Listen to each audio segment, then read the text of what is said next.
Il est 14 heures à Jérusalem, nous sommes à la veille du premier dimanche de Carême, et ce sont les portes du Saint-Sépulcre qui donnent le coup d'envoi de cette journée solennelle, s'ouvrant pour laisser entrer la procession des franciscains, gardiens du lieu saint.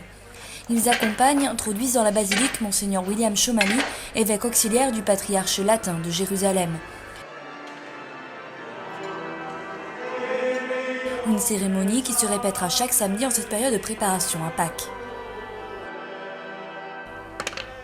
Du couvent de Saint-Sauveur, les frères rejoignent le patriarcat latin et c'est avec eux que l'évêque arrive sur le lieu saint, où la foule des chrétiens locaux et des pèlerins est particulièrement nombreuse. C'est fascinant d'être ici pour voir ça. Je ne peux pas décrire ce que je ressens, c'est trop émouvant, trop fort, c'est à couper le souffle. Un rite ancien qui rassemble les chrétiens depuis des siècles, mais étonne et fascine aussi les fidèles des autres religions.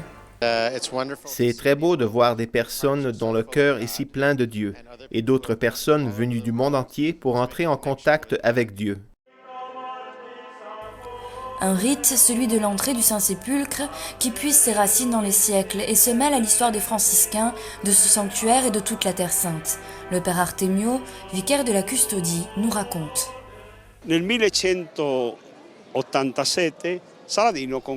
En 1187, Saladin conquiert Jérusalem. La première chose qu'il fait est de détruire les cloches du Saint-Sépulcre. La cloche, c'est la voix de Dieu. D'une certaine façon, il a voulu éliminer la voix du Dieu des chrétiens. Pendant 7 siècles, nous n'avons pas eu de cloche en Terre Sainte. La seconde chose qu'il a faite a été de murer l'une des 2 portes jumelles qui se trouvent derrière nous, avec ces mots « Pour les quelques chrétiens qui resteront en Terre Sainte, une porte suffit ». Dès lors, presque tous les catholiques disparaissent, et jusqu'en 1555, les seuls catholiques sur place étaient les frères. La troisième chose qu'il a faite est de fermer l'autre porte, et pour entrer, les chrétiens devaient payer d'énormes sommes. Cette entrée que nous venons de faire est en relation avec cette porte, car normalement le sépulcre était fermé.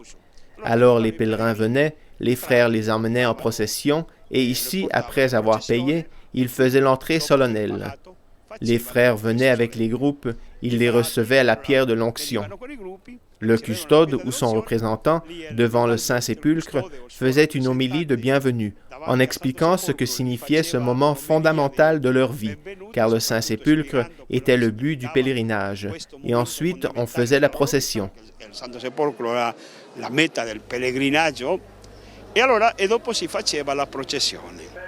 Aujourd'hui encore, la procession débute à la chapelle du Saint-Sacrement ou de l'Apparition et se poursuit dans toute la basilique en se souvenant des différents événements de la vie du Christ, en parcourant ces pierres de la mémoire, en partant du point le plus profond où Sainte Hélène a retrouvé la croix, à la hauteur du calvaire.